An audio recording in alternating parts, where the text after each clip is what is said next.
कायेन वाचा मनसेन्द्रियैर्वा बुद्ध्यात्मना वा प्रकृते स्वभावात् करोमि यद्यत् सकलं परस्मै नारायणायेति समर्पयामि. With my body, my speech, my mind or my sense organs, through my intellect, my sense of self or my natural tendencies, whatever actions I perform, all of it is towards the Supreme Being. By saying Narayanaya, I submit my offering. Om Namo Narayanaaya. प्रातः सन्त्रस्तभोजक्षितिपतिवचसा प्रस्तुते मल्लतूर्ये सङ्घे राज्ञाञ्च मञ्चानभिययुषि गते नन्दगोपेऽपि हर्म्यम् कंसे सौधाधिरूढे त्वमपि सह बलः सानुगश्चारुवेषो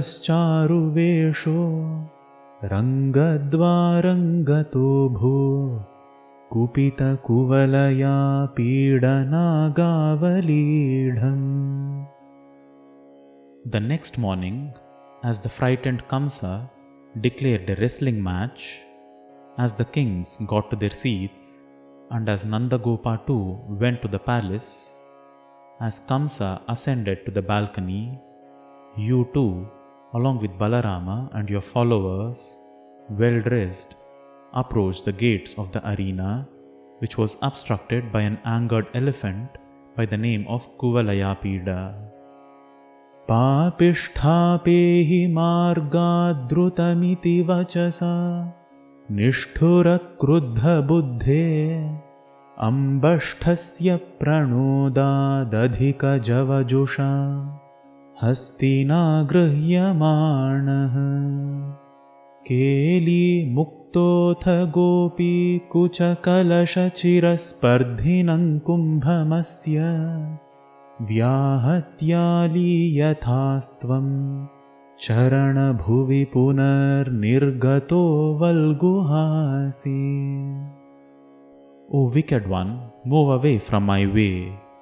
With these words of yours, as the cruel and angry Mahot prompted the elephant, who then with great speed grabbed hold of you, releasing yourself skillfully, the forehead of that elephant, which competed in girth with the breasts of gopis, striking a blow upon it, you disappeared from under the elephant's legs, emerging out again with a sweet smile.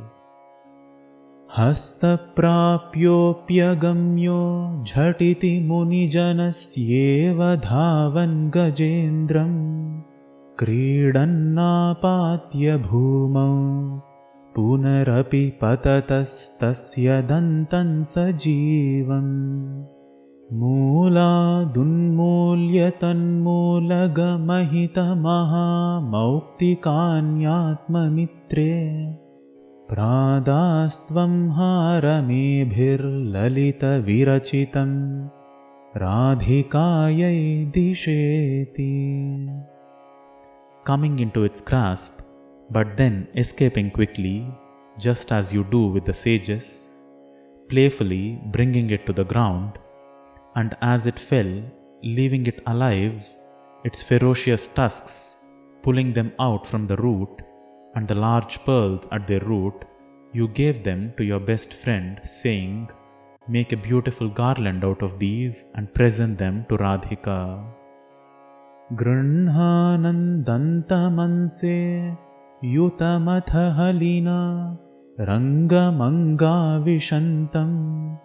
Tvam mangalyangabhangirabhasahritamano lochana vikshya lokaha Ham ho dhanyo hi nando nahi pashupalangana no yashoda नो नो धन्ये क्षणास्मस्त्रिजगति वयमेवेति सर्वे शशंसुः. Carrying the tusk on your shoulder, as you entered the ring along with Balarama, looking at you of an auspicious form, drawing the minds and hearts of all forcefully. Oh, Nanda is indeed fortunate. Oh no, the cowherd women are. No, no, Yashoda is. Oh no, it is us onlookers who are fortunate among all the three worlds. Thus everyone praised you.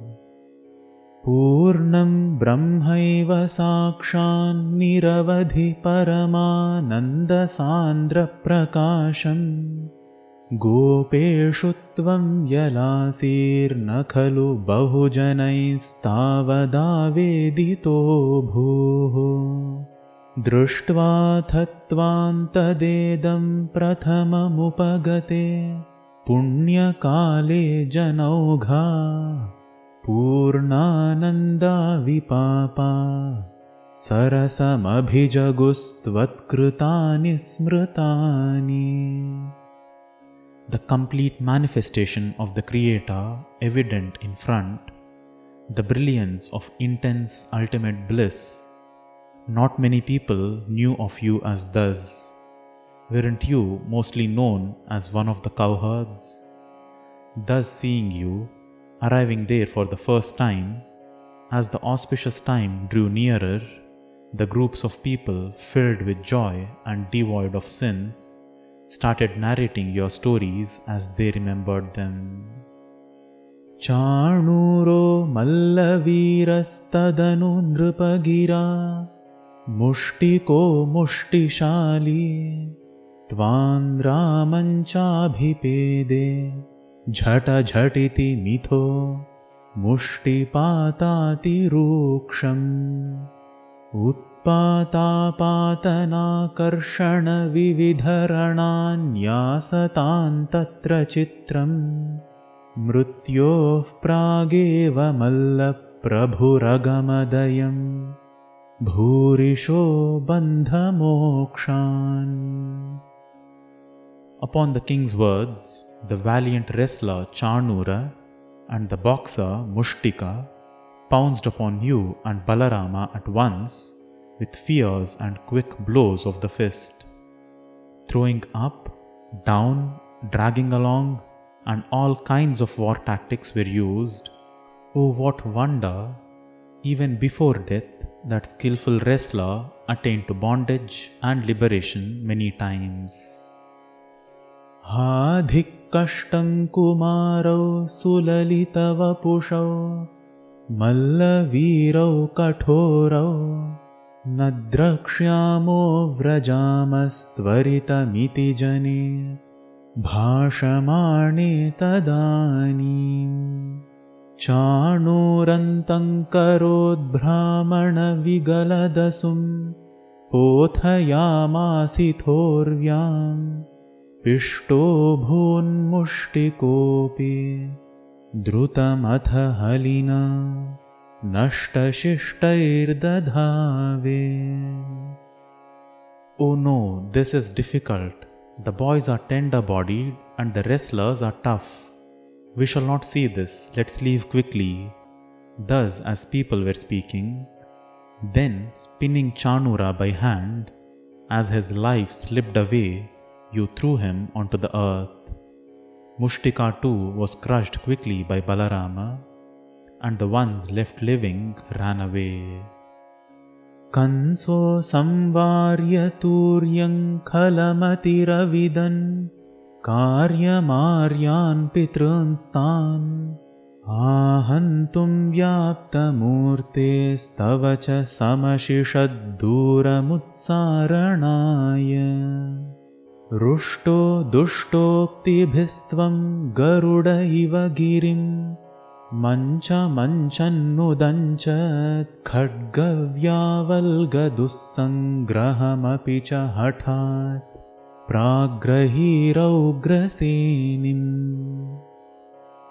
As the wicked-minded Kamsa made the drumbeat stop, and not knowing what to do, as he ordered that your parents be killed, and O all-pervading one, ordered that you be exiled, angered by those cruel words, you, like Garuda on a mountain, leapt onto his podium from the stage, and despite him putting up a fight brandishing a sword, you quickly grabbed hold of that son of Ugrasena.